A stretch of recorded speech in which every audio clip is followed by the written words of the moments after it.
Welcome to Standard Chartered Money Insights, a podcast series by Standard Chartered Bank that brings you market views and insights on the go.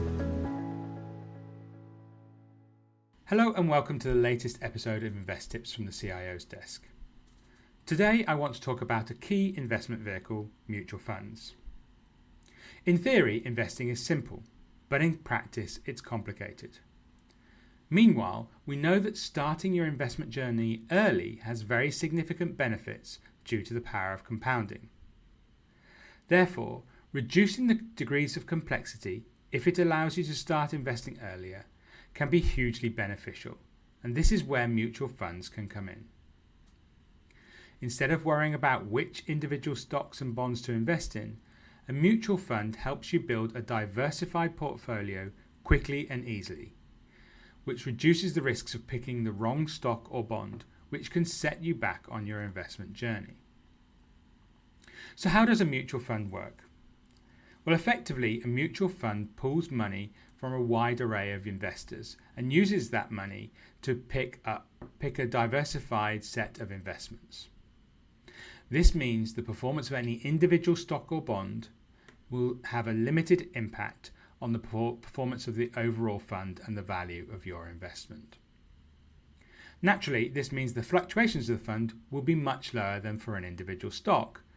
Now, while this caps the upside potential, it also reduces downside risks as well. To help understand this point, in 2024, the US S&P 500 stock market index delivered a 25% return.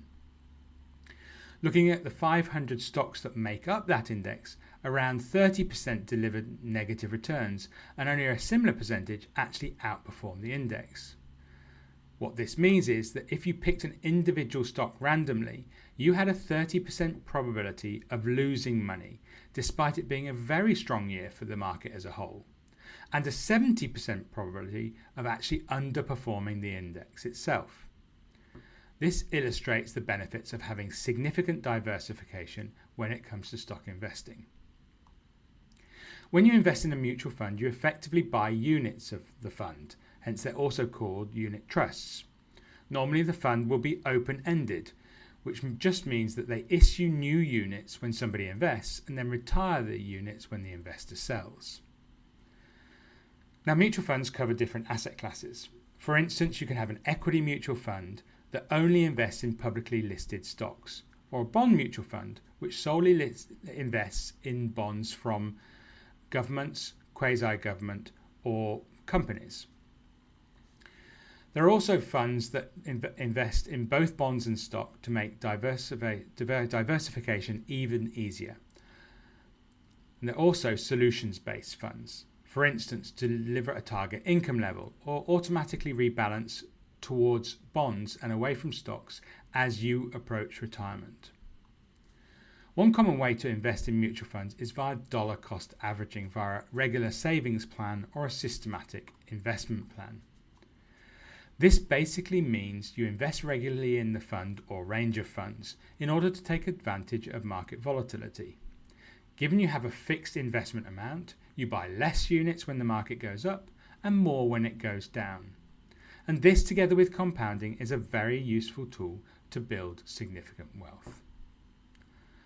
So what are the things to consider when you're building a portfolio of mutual funds? Well, these include: what is the split between equities and bonds you want?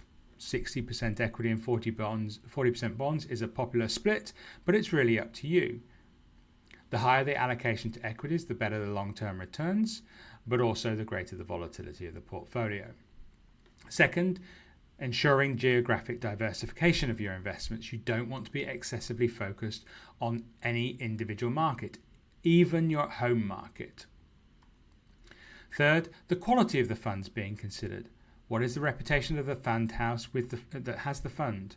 How has the fund performed relative to peers over long periods of time? Has the fund manager himself got a good track record? And is it aligned with your investment objectives? Finally, the cost of the fund. Both the annual management fee and any sales charge should also be considered. That said, I am a big believer in starting early and learning as you go. Learning is best done by doing rather than reading. Also, the earlier you start, the more time you have to recover from any mistakes.